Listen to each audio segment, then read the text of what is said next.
This is my video number 1 for assignment 3, research essay contemporary practice. Now, if I was being honest, I can honestly say that I was avoiding this area. I'd read through the criteria, the notes on the online OCA contemporary practice briefs for the assignments. And I was a little bit apprehensive about an essay because it is one of my negative downfalls. I'm not particularly academic at writing. I can express how I feel. I find it easier to talk about my work. Hence, this is why I considered putting these videos together, just to talk through a few ideas, my approach on the essay, and hopefully to make sense of it all. I'd followed the rules of the brief quite strict, so I went back to the beginning of contemporary practice where it guides you through facing the essay.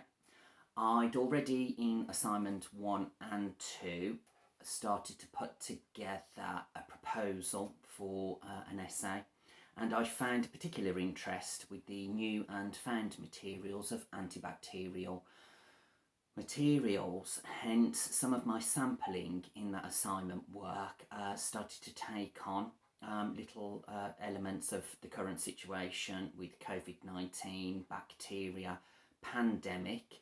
I wasn't consciously making a point, but I think I kind of, through discovery and research, found the D-science of scientists and designers a very, very interesting topic to research and work with. So, going back to the essay, I had considered the area that I was going to take. My research for the assignment was more on a practical level with the experimentation of samples. Now for this essay, it was kind of looking and doing more research on the theoretical aspect to try and get a little bit of knowledge. Now, the easiest way that I find with research, I'm a visual learner, and I do find it easier to bullet point, but also as well through the assignment I have started to work with mind maps, which I do consider a very valuable and a valuable tool to have within our work as a textile practitioner. So I'd read through the detail, the expectations of what was required, and step by step it started to unravel. I did set up myself a particular quiet zone, an area to do research, an area to do reading, so that there was no distraction. And I had my details on the essay as a point of reference, and I have constantly gone backwards and forwards to read through the notes, to read through structures of essay and what is expected for academic writing. Along the way, I've done a little bit of a mini project where I've investigated essay writing because of not being in an education environment for such a long time, and due to the fact that I do really struggle with words, spelling and punctuation. Again, I think it just goes back to the point that in life you are very creative with creative visual learning, or just naturally, academic. So what I began to compile at the beginning was I had a separate notebook. Now, the notebook started over a period of time to build up research, points of reference, anything that I researched online, articles, newspapers, magazines, relevant design companies that are in the industry, specifically looking at the new smart materials, self-cleaning materials. I can see through the research that it is a constant developing and changing area, but applicable to our lifestyles, our leisure industry, our hospitality industries, and obviously the medical industry. And through the research, I've discovered that it's all about educating the consumer. So over a period of a week, I managed to build up some relevant information with making notes and so forth. But I did really want to be careful that the work that I was collating was relevant, and obviously through this research I then had to put together my academic essay. Now, because it is a difficult area for me to approach, I kind of thought, shall I work in two different ways?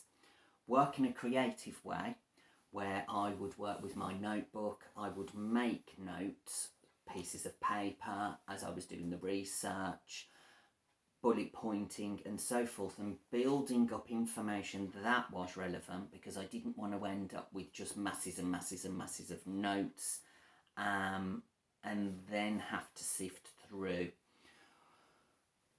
the structure and the plan, which I did do. In conjunction with this, with my notebook, I made point of references and then set up a Harvard online generating system to make references for my photographs, any videos and online articles that I come across, which has been a useful tool. And I feel that I've kind of started to work in a particular way, my way, which has been relatively methodical for me to have this understanding. What was important for me was to get across an essay that somebody that I didn't know or the reader would understand. So my approach on this, through advice from a friend actually who teaches English as a subject matter, they advised me to, rather than have too much of an expectation from the essay, try and allow the essay to develop with my personality and to keep it relatively simple, relatively straightforward. So rather than become bombarded with all this information and then finding it difficult to lay it out in a plan with the introduction, the second and third and fourth paragraphs and conclusion, it would be, through the advice of this friend, easier for me to talk to the paper, which I started to do. I started to write relative notes, making plans, and then making a translation to that to two sources. One was a slideshow so that I could effectively deliver a PowerPoint, and then translate to a document where it was a little bit formal and a little bit more academic in its presentation.